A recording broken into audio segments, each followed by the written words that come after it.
Class 10वीं की जान पहचान वाली किताब के अंदर मैंने आपको पिछली वीडियो में चैप्टर नंबर 12 की रीडिंग और इनके क्वेश्चन आंसर आपको करवा दिए हैं।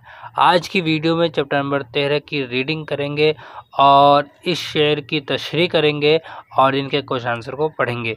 तो वीडियो को शुरू करने से पहले अगर आप हमारे इस चैनल पर नए हैं तो इस चैनल को ज़रूर सब्सक्राइब कर लें, शेयर कर दें, लाइक ज़रूर करें। ठीक है, तो चलिए वीडियो को शुरू करते हैं। बिस्मिल्लाहिर्रहमानिर्रहीम। मिर्ज़ा गालिब 1797 में इनकी पैदाइश हुई और 1869 में इनका इंतकाल हो गया।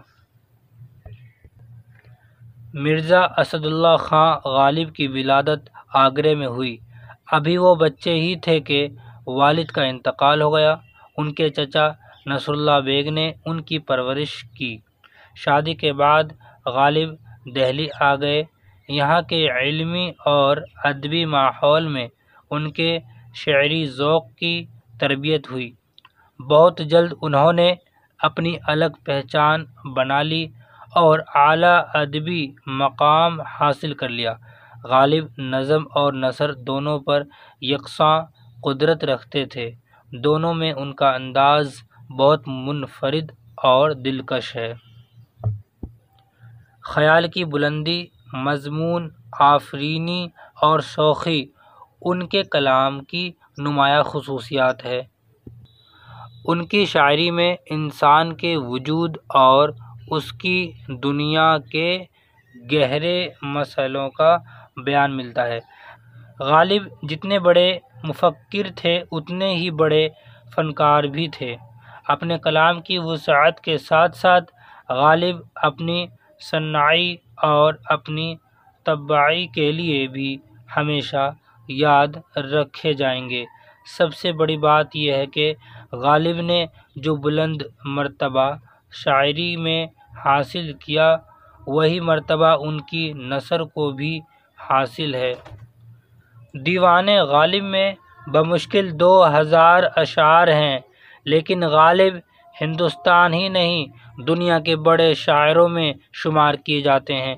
उनके ख़ुतूत के मजमूए उर्दू मुअल्ला और औदे हिंद के नाम से शाये हुए हैं। आइए इनके पढ़ते हैं गज़ल। गज़ल के बाद तशरीह करेंगे। ठीक है। कोई उम्मीद बर नहीं आती, कोई सूरत नज़र नहीं आती, मौत का एक दिन मुअय्यन है, नींद क्यों रात भर नहीं आती। आगे आती थी हाले दिल पे हंसी, अब किसी बात पर नहीं आती। है कुछ ऐसी बात जो चुप हूँ, वरना क्या बात कर नहीं आती। काबे किस मुँह से जाओगे गालिब, शर्म तुमको मगर नहीं आती। आइए अब इनकी तशरीह करते हैं। कोई उम्मीद बर नहीं आती, कोई सूरत नज़र नहीं आती। तशरीह। गालिब ने इस शेर में मायूसी का इजहार किया है। उनका कहना है कि हमारी उम्मीद पूरी नहीं होती और न आइंदा उसके पूरे होने की कोई सूरत नज़र आती है।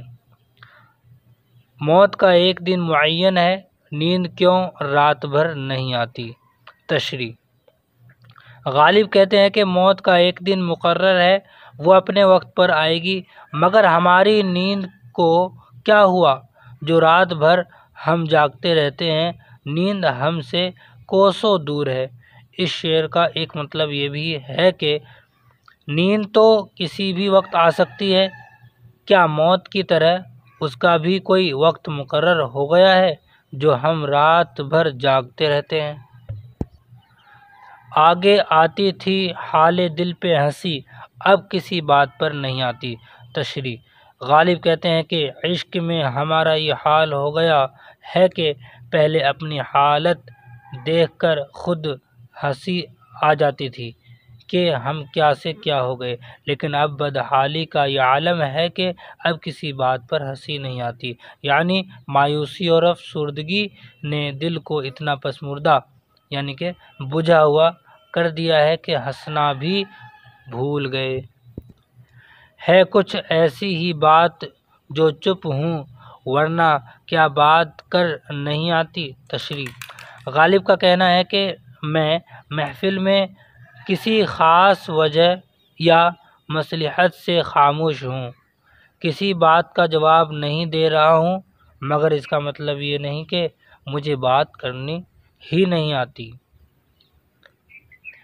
काबे किस मुँह से जाओगे गालिब, शर्म तुमको मगर नहीं आती। तशरीह, ये गज़ल का मक़ता है और इस शेर में गालिब ख़ुद पर तंज़ कर रहे हैं कि तुम किस मुँह से काबे जाओगे। सारी ज़िंदगी तो बुरे कामों में गुज़री है, अगर पाबंद सोमो सलाह होते तो फिर खुदा के इस पहले घर में जाते हुए अच्छे लगते।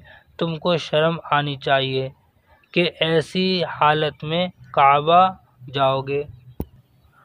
आइए अब इनके माने पढ़ लेते हैं। उम्मीद बर ना आना, यानी कि उम्मीद पूरी ना होना। सूरत का मतलब है तदबीर या तरीक़ा। मुअय्यन का मतलब है तयशुदा। मगर मतलब शायद। आइए अब इनके सवाल जवाब पढ़ लेते हैं। सवाल नंबर 1 है, कोई सूरत नज़र नहीं आती से क्या मुराद है। आइए जवाब पढ़ते हैं। जवाब है, यहाँ सूरत के माना तरीक़ा और तदबीर या हाल के हैं। किसी भी मसला या मुश्किल के हल होने का कोई तरीक़ा नज़र नहीं आता या कोई तदबीर समझ में नहीं आ रही है कि अपने मकसद में कामयाबी हासिल हो। सवाल नंबर 2 है, दूसरे शेर का मफ़हूम बयान कीजिए।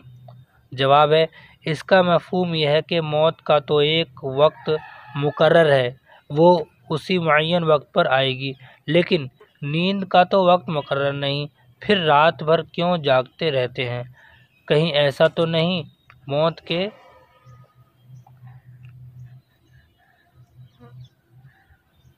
आने के बायस नींद नहीं आ रही है।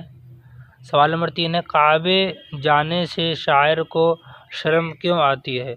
जवाब, अपनी बदअमालियों के बायस शायर शर्मसार है कि वो किस मुँह से काबे जाएं। आइए अगला सवाल करते हैं। यहाँ पर लिखा हुआ, इस गज़ल के काफ़िए अपनी कॉपी में लिखिए। देखिए सबसे पहली बात तो काफ़िए समझ लेते हैं, काफ़िए होता क्या है। ठीक है, अगर यहाँ पर काफ़ी का मतलब समझेंगे, काफ़ी का मतलब होता है, यानी काफ़ी का लग़वी माना है पीछे आने वाला, और इसकी जमा है कवानी। ठीक है, काफ़िए का जमा क्या हो गया, कवानी, और काफ़ी का मतलब क्या हो गया, पीछे आने वाले।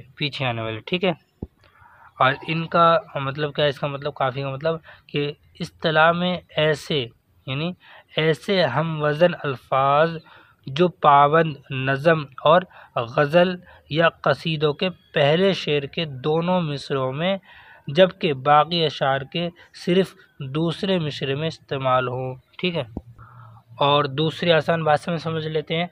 उर्दू शेर में काफ़िए से मुराद शेर के आखिरी में आने वाले हम आवाज़ अल्फाज हैं। याद रखें, काफ़िए शेर के साथ साथ बदलता रहता है और रदीफ़ काफ़िए के भी बाद आता है, यानी रदीफ़ जो है काफ़िए के भी बाद आता है, और वो तमाम मसरूओं में यकसा रहता है। काफ़िए की मिसालें जैसे कि बस्ती अपनी हब्बाब की सी है, ये हमने पीछे पढ़ रखा है। ठीक है, ये नुमाइश शराब की सी, हब्बाब शराबी क्या है, काफ़ी है। चलिए रदीफ़ समझ लेते हैं। आपको मैंने एक लफ्ज़ बताया रदीफ़ का लग़वी माने है पिछला सवार। रदीफ़ का मतलब होता है पिछला सवार। ठीक है, इसकी अगर हम इसकी मीनिंग को देखें, यानी इनकी तारीफ़ को देखें, तो तारीफ़ का मतलब है परिभाषा, यानी इनकी परिभाषा देखें तो इस इस्तिलाह यानी कि बार बार दोहराए जाने वाले ऐसे अल्फाज जो पाबंद नज़म, गज़ल और कसीदे के पहले शेर के दोनों मिसरों में, जबकि बाकी अशार के सिर्फ़ दूसरे मिसरे में इस्तेमाल हों।